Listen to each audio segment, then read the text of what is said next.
Nearly 2 years ago, one of my favorite games of all time released, Elden Ring, and to say it had a massive impact on gaming is an understatement. Not many games are still being talked about for this long and to this degree, yet Elden Ring has done it. Its world and characters have captivated us with the lore, their bosses have made us appreciate their movesets, and riding around with Tor and seeing what the lands between us to offer is mesmerizing. And it's also almost been 1 year since they announced that they are indeed working on the expansion for the game called Shadow of the Erdtree, with this one image and no news at all since then. It's not often where an expansion is almost as highly anticipated as the game itself, but I feel like this expansion has got this anticipation to it. A lot of us are eagerly awaiting any sort of news for a release date, and if you haven't been following leaks and rumors, other stuff and past tendencies, chances are that we will be getting a trailer tomorrow at the Game Awards. It's not confirmed yet, but it seems really reasonable to think so, considering FromSoftware's presence at the past Game Awards and the general timing of announcements. But for today's video, although I had initially planned to make a simple wishlist video, I decided instead to analyze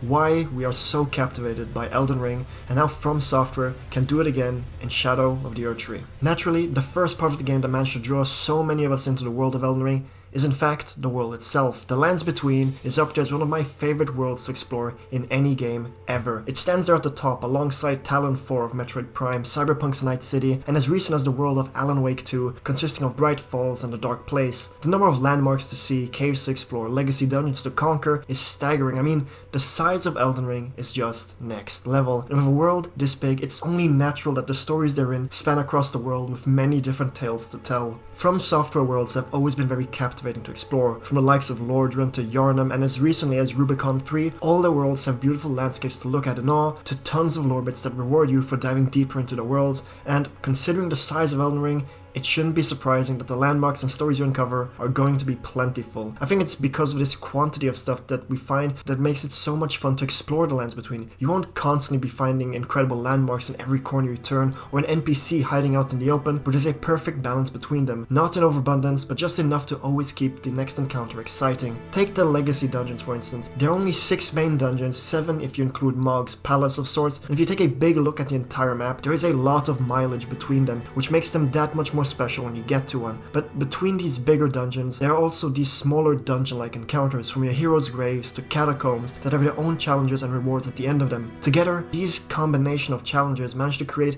a constant flow of discovery that keeps us captivated. But there aren't just captivating challenges in Elden Ring. No, because we also have the beauty of the Lands Between that manages to keep us engaged. Elden Ring's art direction is really beautiful. It just feels different. Riding from Limgrave to Caelid to the consecrated snowfield, these 3 areas for instance are all so vastly different from one another, yet are all connected as you journey on. And the fact that the world is all open means that you, the player, can journey in any given order you want. After beating Godfrey, you can go to Rennala and continue the main quest, or take a detour to Caelid and take on Radahn, or even you could just walk past Godfrey's arena of Stormrail Castle by taking a small path around it. It's small details like this that shape the journey of the player, leading you to uncover the many wondrous sights. Many of us keep talking about taking the river lift down for the first time and seeing the underground, but there are so many other areas and moments that strike the same feeling. Going to the Weeping Peninsula for the first time, seeing the rain pour, gives a mood unlike no other. The vast sights of the lakes of Liurnia, or beating Mog, Lord of Blood, and finally being able to get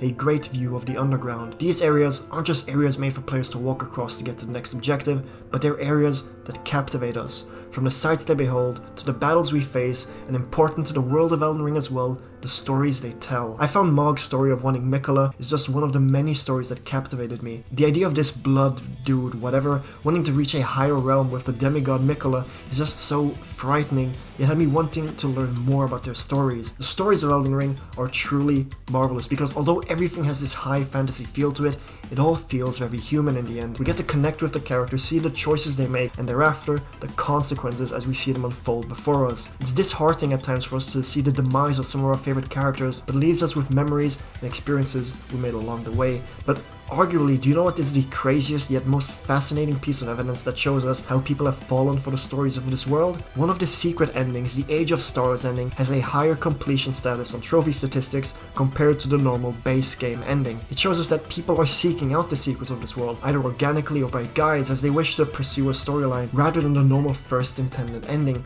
And I mean, I haven't mentioned much of the bosses, but man are their stories bleak. Radahn and succumbing to the Scarlet Rot, Godfrey the first Elden Lord, and My favorite boss, Rykard, Lord of Blasphemy, who sacrificed his mortal body to seek a higher power, yet lost his sanity and merged with the serpent. I could go on and on with all the lore bits that the game possesses, but I'm not as well versed to do that. Go watch a Vati video, but the point stands that Elden Ring's world truly is captivating in its world design and stories within. Arguably, the biggest story in Elden Ring is your own. The story of how your own Tarnished started at the Chapel of Anticipation, made their way to the Great Erdtree, which memories they made along the way, and by what means they took down the Shard Bearers. The amount of customization that can be done in a single playthrough is, like I've been saying earlier, staggering. Not just customizing your player character's weapons or ashes of war, but which stories you choose to take on and in what order you decide to explore the lands between. This massive journey has also led me to come to a conclusion where I think Elden Ring is arguably the best actual role-playing game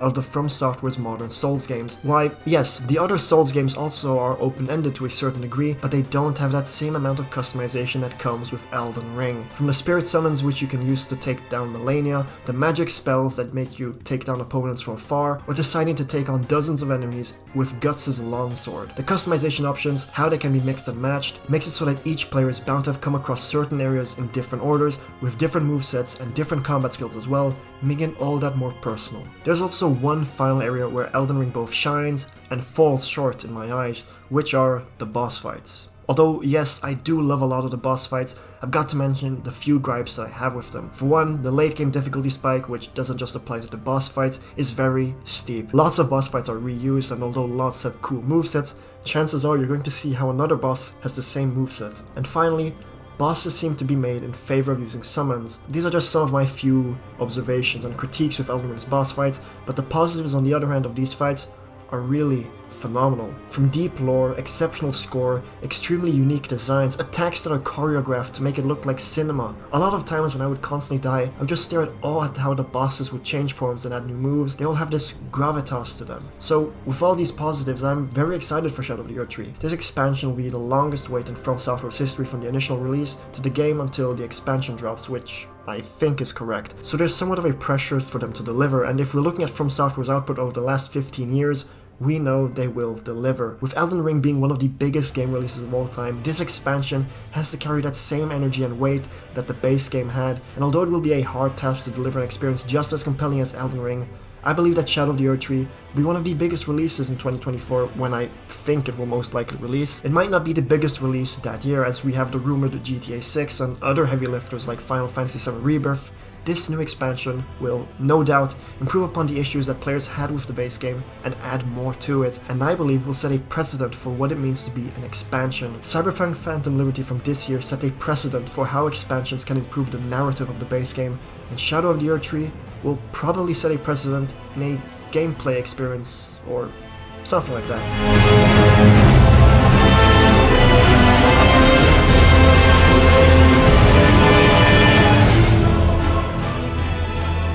And with that, welcome to the end of the video. Thank you so much for watching all the way to the end of the video, and I really hope that you enjoyed this mix of a video essay and discussion video. If you did enjoy the video, a like is really appreciated, and so to a dislike if you did not enjoy the video. Let me know down below what is your favorite memory in Elden Ring, and what do you wish to see in its upcoming expansion. And if you want to see more videos from me, subscribe comes a long way in helping the channel out.